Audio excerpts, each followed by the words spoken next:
হৈ যোৱা লোকসভা নিৰ্বাচনত ব্যাপক ৰিগিং হোৱাৰ অভিযোগ কৰি ৰাজ্যিক ভাৰতীয় জনতা পাৰ্টিয়ে আজি ৰাজভৱনৰ সন্মুখত ধৰ্ণা কাৰ্যসূচী ৰূপায়ণ কৰে। উল্লেখ্য যে অসমত হোৱা তৃতীয় পৰ্যায়ৰ নিৰ্বাচনত জালুকবাৰী বিধানসভা সমষ্টিৰ বৰনিজৰা ভোটকেন্দ্ৰত ৰিগিং কৰাৰ ভিডিঅ' এটা ব্যক্তিগত নিউজ চেনেলত সম্প্ৰচাৰ হোৱাৰ পাছতে চাৰিওফালে হোৱা দোৱা লাগে।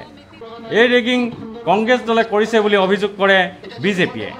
ৰিগিঙৰ বিৰুদ্ধে প্ৰতিবাদ সাব্যস্ত কৰি ৰাজ্যিক বিজেপিৰ জ্যেষ্ঠ নেতা হিৰাৰ্থ ভট্টাচাৰ্যই কয়, আজি আমি অসমৰ ৰাজ্যপাল ডাঙৰীয়াক এখন স্মাৰকপত্ৰ জ্ঞাপন কৰিছোঁ আৰু এই স্মাৰকপত্ৰত সম্প্ৰতি যি নিৰ্বাচন হৈ গ'ল, এই নিৰ্বাচনত যি ব্যাপক ৰিগিং হ'ল, এই ৰিগিঙৰ সম্পৰ্কে তেখেতক ৱাকেবল কৰিছোঁ আৰু তেখেতক আমি জনাইছোঁ যে এনেকুৱা ধৰণৰ কাৰ্য যাতে ভৱিষ্যতে নহয়, ভৱিষ্যতে যাতে ইয়াৰ পুনৰাবৃত্তি নহয়, তাৰ বাবে তেখেতে পদক্ষেপ ল'ব লাগে। কিয়নো ৰাজ্যিক যি নিৰ্বাচন আয়োগ, এই ৰাজ্যিক নিৰ্বাচন আয়োগ আৰু ৰাজ্যিক নিৰ্বাচনী বিষয়া তেখেতসকলে নিজৰ কাম কাজত সম্পূৰ্ণভাৱে ব্যৰ্থ হৈছে আৰু সেইবাবে এনেকুৱা ধৰণৰ ঘটনাবোৰ ঘটিব পাইছে।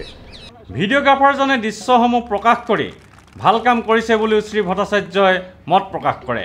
কিন্তু চৰকাৰ তথা নিৰ্বাচন আয়োগে তেওঁক গ্ৰেপ্তাৰ কৰাটো লজ্জাজনক আৰু সন্মানসহ তেওঁক মুক্তি দি পুৰস্কৃত কৰিবলৈ নিৰ্বাচন আয়োগক আহ্বান জনাই নেতাজনে কয়, এইটো বৰ লজ্জাজনক ঘটনা যে য'ত গণতন্ত্ৰ স্থাপনৰ বাবে ভোটাধিকাৰ কৰিবৰ বাবে চৰকাৰে ইমান পদক্ষেপ লৈছে আৰু সেই গোটেই প্ৰক্ৰিয়াটোক যিসকলে মুখিমূৰ কৰিছে সেইসকলক উদঙাই দিয়া মানুহজনক আজি জেললৈ পঠোৱা হৈছে। গতিকে আমি ডিমাণ্ড কৰিছোঁ যে এই যিজন কেমেৰামেন তেখেতক সসন্মানেৰে সৈতে মুক্তি দিব লাগে আৰু তেখেতক নিৰ্বাচনী আয়োগে বিশেষভাৱে পুৰস্কৃত কৰিব লাগে।